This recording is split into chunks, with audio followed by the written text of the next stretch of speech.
Hey, so welcome to the Vlog of Beans. And for this video, ayan, meron akong i-interviewin. Ayan, dahil marami mga nagko-comment, nagme-message, nagtatanong ng mga naging adjustment namin or paano ba yung naging process namin dito sa China. So, naisip ko na gumawa nitong video na to para at least makatulong doon sa mga gustong magtrabaho and mag-apply dito sa China.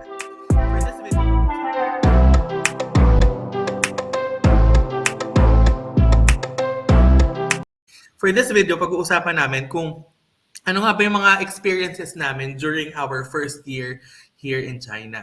So ako, yung point of view ko is yung ano ba yung mga naging experiences ko, yung difference to experience ko dito sa China and dun sa mga lugar na pinagturuan ko. Syempre yung Philippines, sa US, and sa Cambodia.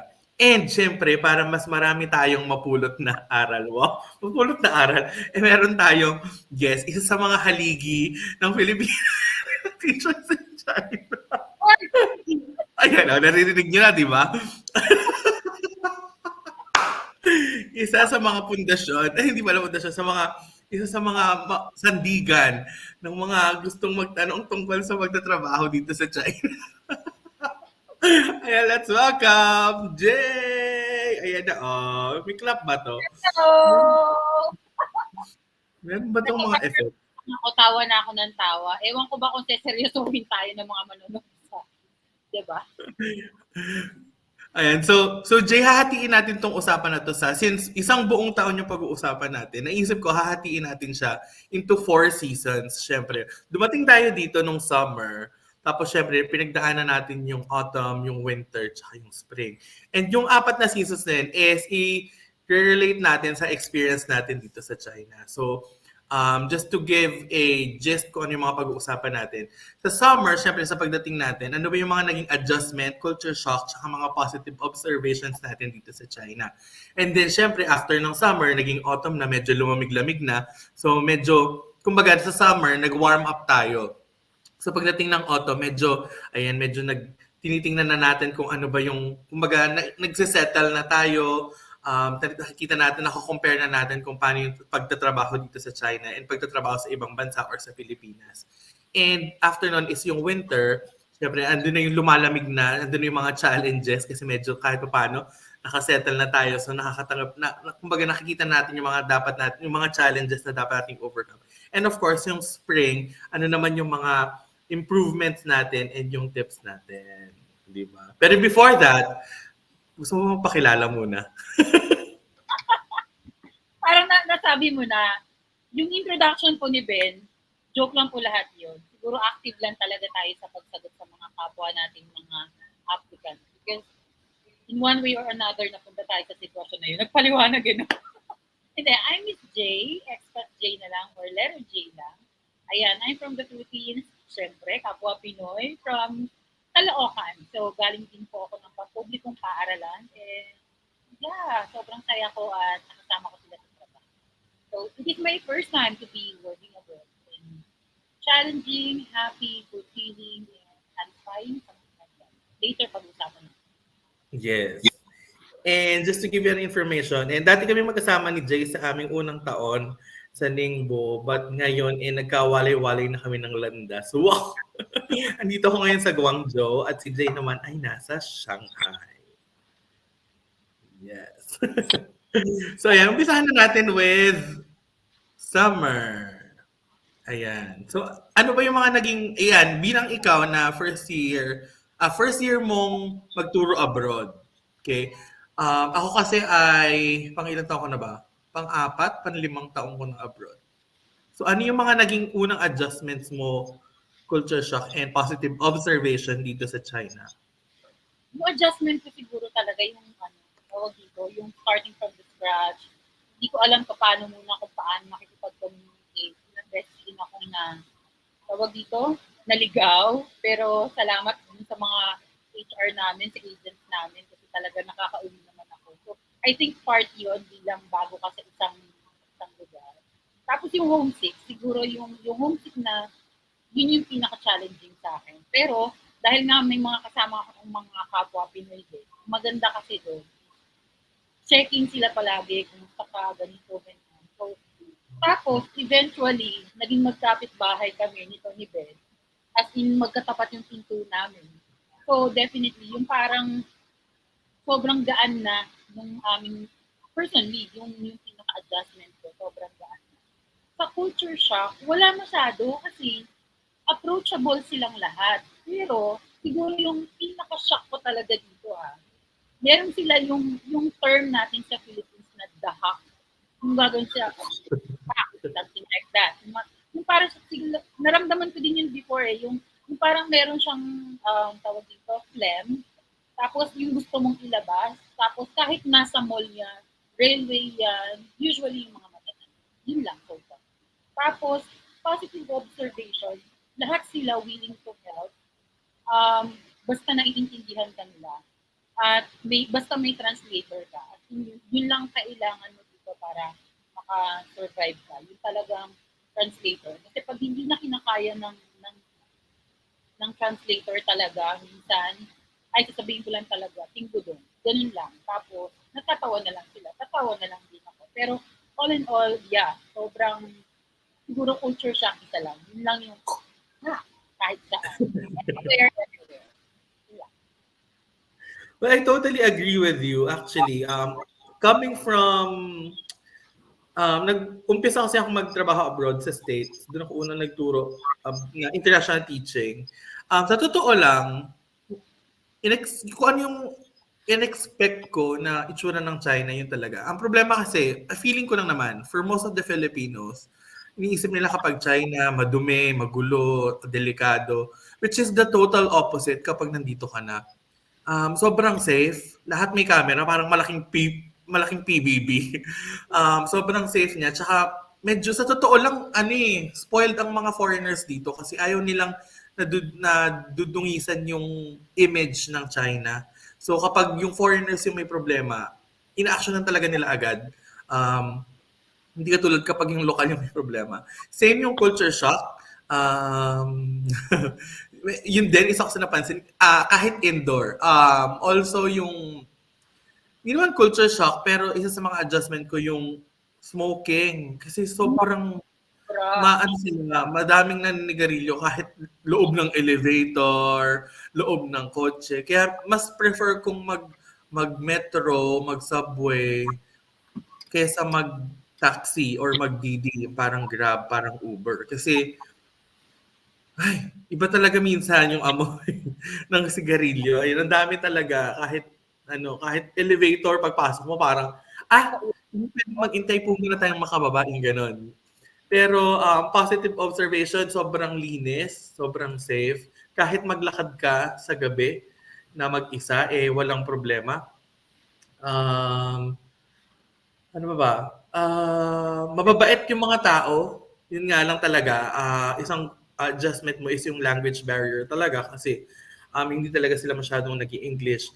Well, tayo naman sa work natin, we're very lucky kasi we're not hindi tayo required na mag-aral ng Chinese kasi kailangan nilang matuto or masanay na makipag-usap in English. Pero yung mga tao sa labas, usually yan yung unang tinatanong sa atin, paano ka nakikipag-usap? Marunong ka na ba mag-Mandarin? Ganyan. Ang tanging alam ko lang naman talaga is wobu which is Zhongwen. I do not speak Chinese. So buti na lang meron ng phone translator, so medyo kahit paano napapadali. Paano pa kaya nandito tayo like early 90s, diba? That's true. Mas challenging yun yung mga wala pang Google Maps or like yung mga Baidu Maps or whatever. So, alam mo yun. Paano ka pupunta from one place to another? Yan. Tapos, lahat online, very efficient and convenient. Lahat online, lahat ng orderin mo. Food, whatever na kailangan mong alamin, lahat online. Lahat nasa phone. Di ba? Kapag tumataas yung tamad level mo, wait, talagang sobrang pampered ka ng mga apps dito. Like, Meituan for food, diba? Kahit ano, name it, Meituan, Taobao, sobra. Sarap.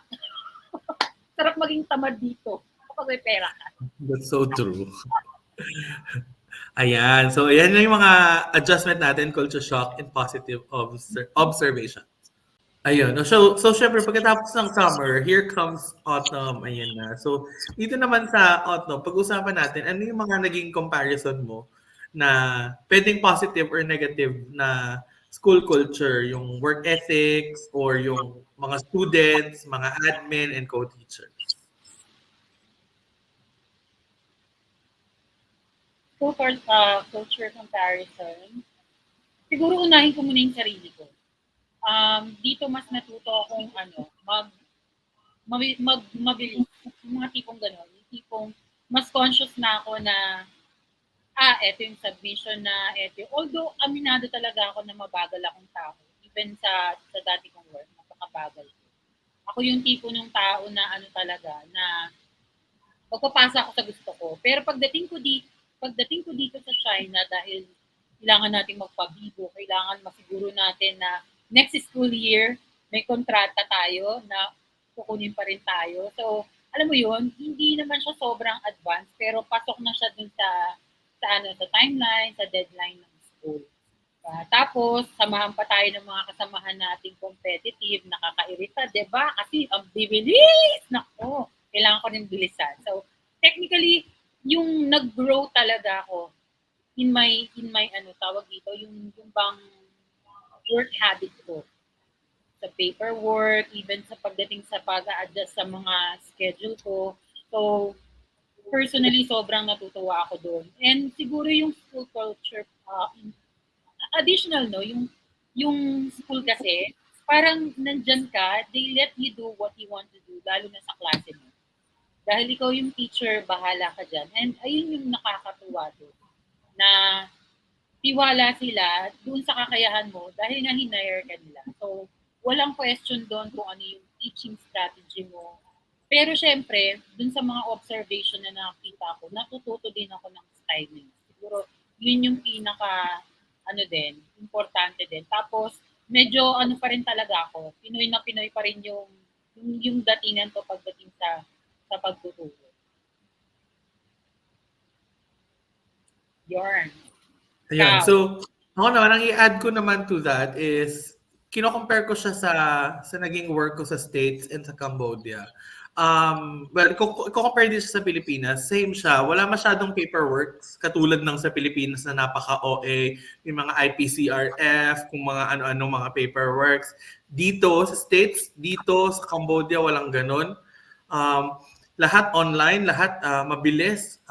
Pag yung grades in-encode mo online, tapos ma-generate na yung mga report cards and all. Kaya talagang kailangan masanay ka na mabilis din mag-work kasi efficient naman talaga and convenient pati yung mga tools na ginagamit natin.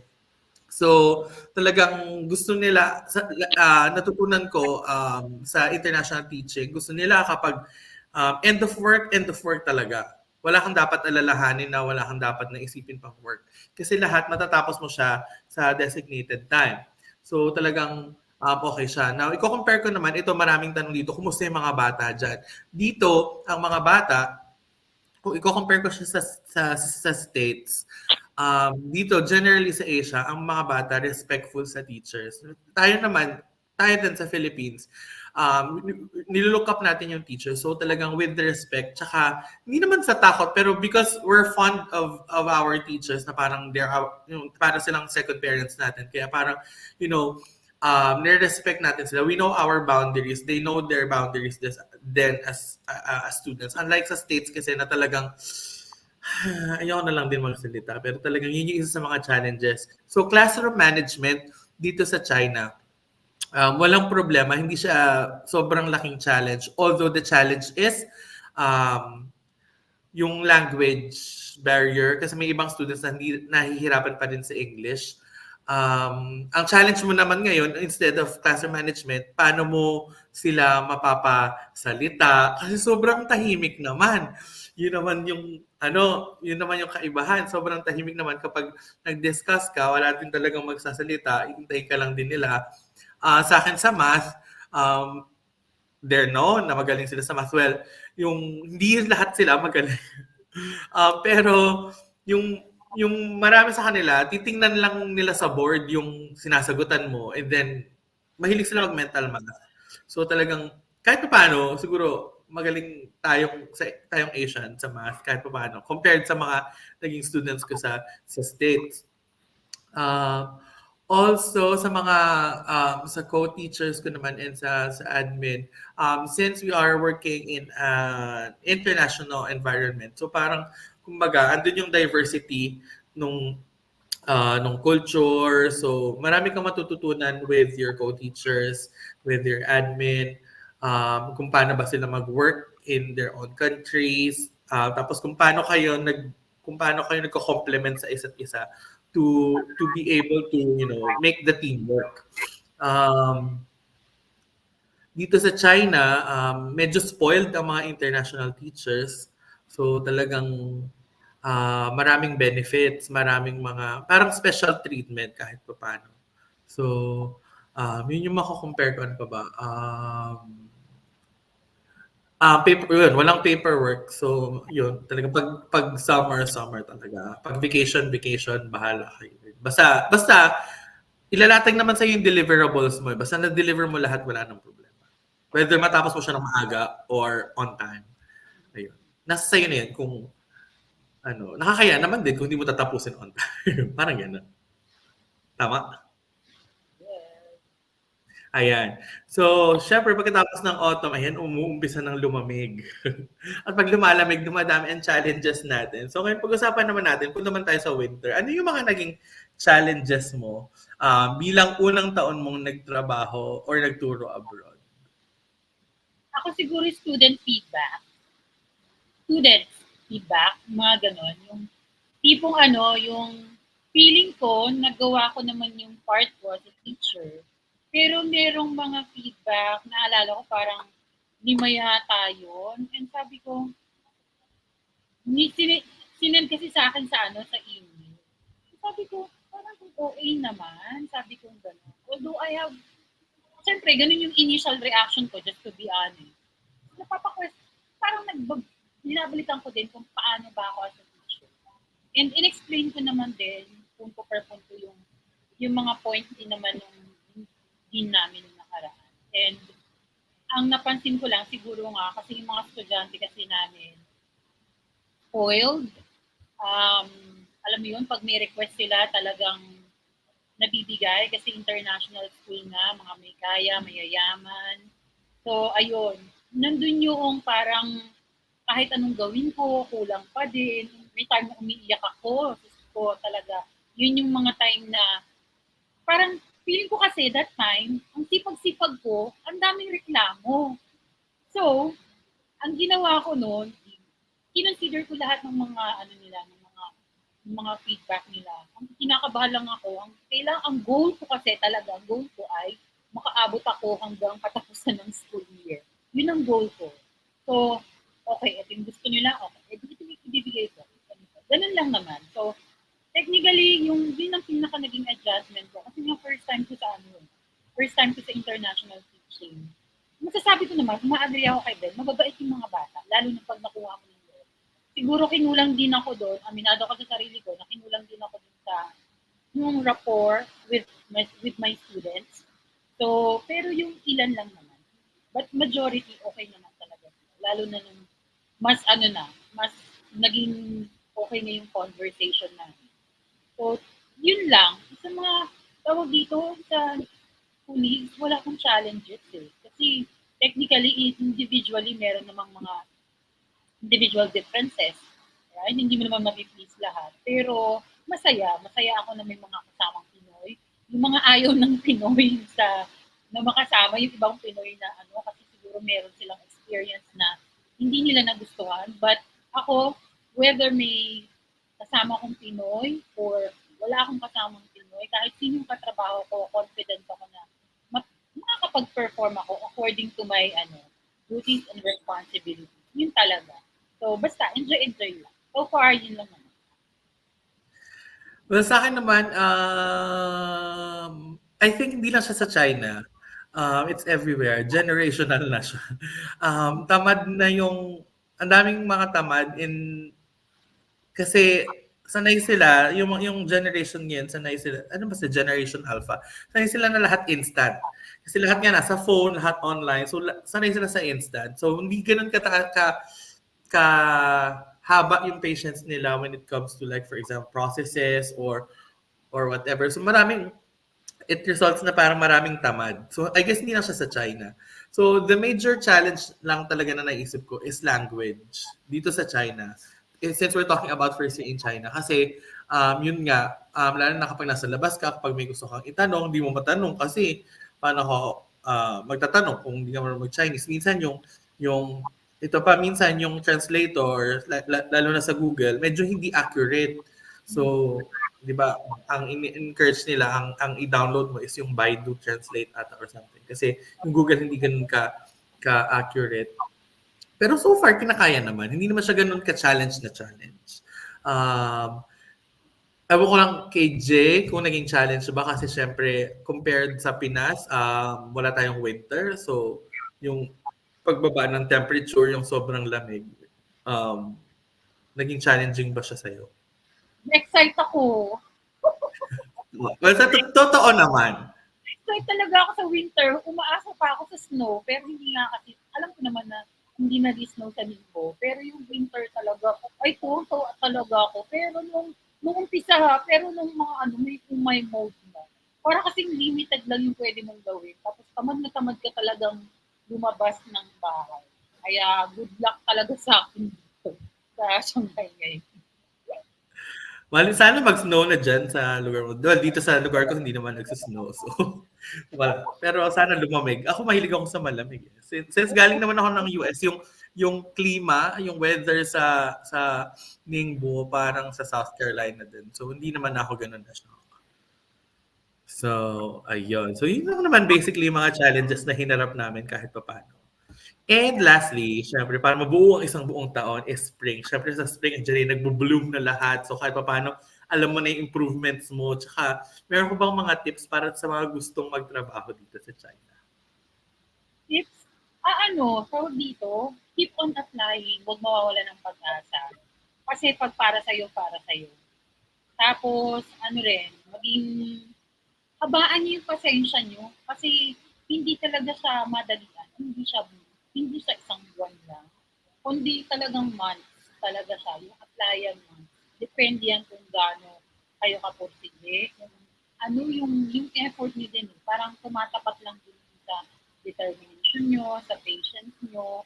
So, ramdam naman natin na, yan, maraming gusto nung lumabas ng Pinas. So, yung mga nare-receive ko na message from other people din. Kasi nga, nagko-comment ako minsan. So, talagang may mga messages din akong nare-receive. So, ayun, sobrang ang daming gusto. Pare-pareho yung challenges from Pinas, diba? Financially, and then maghahanap ng trabaho abroad. Ang lagi ko nang sinasabi yun talaga, habaan yung pasensya nyo kasi kung maiinip kayo, baka hindi para sa inyo yung abroad. Baka, or hindi para sa inyo yung China, baka kailangan nyo nang maghanap pa ng ibang lugar para din sa mga plano ninyo. Ano pa ba? Ayun, maging prayer, promise. Sobra. Ako, naniniwala ako sa prayer talaga. Sa power of prayer, samahan nyo, kahit anong manifest nyo, kung hindi marunong magdasal, hindi marunong magtiwala, naku, wala talagang mangyayari. Ewan ko lang ha, pero sa totoo lang, ayun, personally, yun yung sa akin. Kaya, masasabi mo ngayon, ay, bomba, saya. Actually, yun lang din naman masasabi ko enjoyin nyo lang. Once na makapasok na kayo dito sa China, although sometimes you will feel na mahirap siya, challenging siya, pero alam mo yun, hindi siya forever mahirap. Alam mo yun. Sabi nga, hindi siya overnight process. So talagang enjoyin mo lang. Kagandahan, pag nandito ko sa China, yung culture nila, hindi ganun kalayo sa culture natin sa Pilipinas. So Kaya, parang kahit paano, parang at ang lapit natin sa Pilipinas. Yun. So parang, alam mo yun, enjoyin mo lang talaga siya. Siguro nga, same doon sa sinabi ni Jay, kung yung mga gustong magtrabaho dito, go lang. Apply lang ng apply. Yun nga. Ito, like yung mga work namin ngayon, yung mga dinasal lang naman namin, pero alam mo yun, unti-unti, hindi nyo man yung nakukuha namin. sabi nga nila, lagi namin narinig, ang importante makapasok ka sa China and then after that, pwede ka nang humanap ng kung ano-ano bang opportunities for you. Oo, magtagal ka ng 1, 2 taon sa isang school, lilipat ka, that's very normal dito sa China. Like, That's true. problema, diba? As long as, ang importante dito, matapos mo yung iyong kontrata, and if you want to go to another school, walang issue sa kahit na kanino. Tutulungan ka pa ng HR para makompleto yung mga requirements mo. As in, yeah, napakagaan, sobra. Siguro another tip din na pwede kong mabigay, kung maganda na meron kang community, like friends, kung hindi man fellow Filipinos, yung mga, alam mo yun, be friendly, be open, yun yung pinaka-importante since you're planning to teach internationally, to work abroad. You should be open to changes, to diversity, to differences. And hindi ka dapat mag-freak out doon kasi alam mo yun, that's part of it. Make it a learning na alam mo yun, ganito pala. So, paano yung magiging approach mo to that? So, yun yung pinaka-best siguro is be open to other people as well.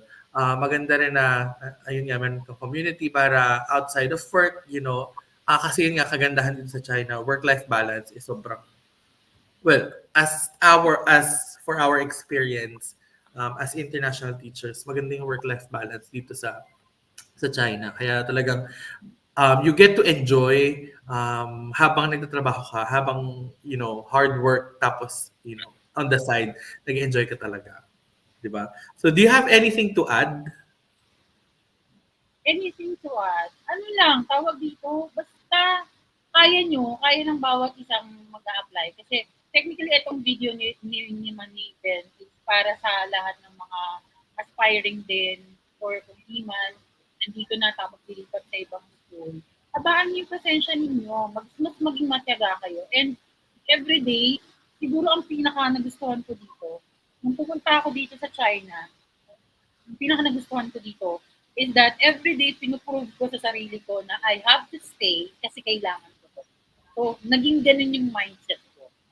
Na everyday kailangan matapos ko yung buong school year para next year meron uli ako or i-hire uli ako. Ganun yung mindset ko. So, kailangan kong galingan, my own way. Tapos, tama yun, yung meron ka ring community. Hindi mo naman kailangang makapaggalaan always. Pero, syempre, laking tulong, lalo na ako, sabi ko nga first time. So, habaan nyo ng pasensya nyo, saan kayo mag-a-apply, LinkedIn, WeChat, ang Google, tapos, yun, gamitin nyo lang kung pwede kayo humanap ng mga Facebook pages for Filipino teachers in China. So, pag nandun na kayo sa page na yon, magbasa lang kayo ng magbasa habang naghihintay kayo ng application nyo. Because you will learn as well kapag nagbabasa kayo ng mga responses. Huwag yung how ng how. Teacher tayo. Dapat alam mo. Nakakailitan. Very good. May pahabol, hindi. Kasi, di ba, yung pang kailangan, meron din tayong initiative kung ano yung gusto natin malaman. Hindi yung how. Dapat alam mo din paano tulungan yung sarili mo. Siguro, yun talaga, isa rin sa mga na, kung gusto mong maka-apply abroad, you have to be resourceful. Right? Sobrang thankful ako dun sa mga friend ko na nag-assist sa akin. Pero hindi ako puro pa-assist lang. No, hanap-hanap din pag may time. Nasa internet na lahat. Pag you're sure, then, ang dami nang pwedeng makausap. Yun lang. Ayun. So, ayan. So, kung meron pa kayong mga questions na hindi namin na pag-usapan dito sa video na to, don't hesitate to comment it down below and tutulungan namin kayo. Itatag ko pa rin si Jay para tulungan tayong sumagot dun sa mga questions ninyo na we'll answer to the best of our ability and kung ano yung mga na-experience namin at kung paano kayo makakatulong. Happy lang tayo. Yes. So, ayun. Thank you very much, Jay, for sharing your experience sa iyong first year in China. Ano ulit? natuloy din. I know, dapat kasi live to, pero sobrang daming nangyari, kaya talagang ito, via online na lang tayo. Abangan niyo So, ayan. for second Alin? year in China. Wow! Yearly pala ito. Series pala ito. Series of podcast. Bakit hindi? Ayan, kung sakaling may mga question kayo na gusto nyong pag-usapan pa natin na mas mahaba, pwede ulit nating istorbohin si Jay para mag-schedule tayo ulit ng isang recording para at least makatulong kami sa mga gustong magtrabaho dito sa China, most especially, or magtrabaho abroad. So, yun lang. Again, kung meron kayong question, please don't forget to like and comment your questions kung meron man, and i-share itong video to kung sakaling mga gustong magtrabaho abroad para naman makatulong tayong lahat. Ayun. Thank you so much, everyone. And always remember to look up, aim high, trust God, and keep the faith. And I'll see you on my next video. Bye!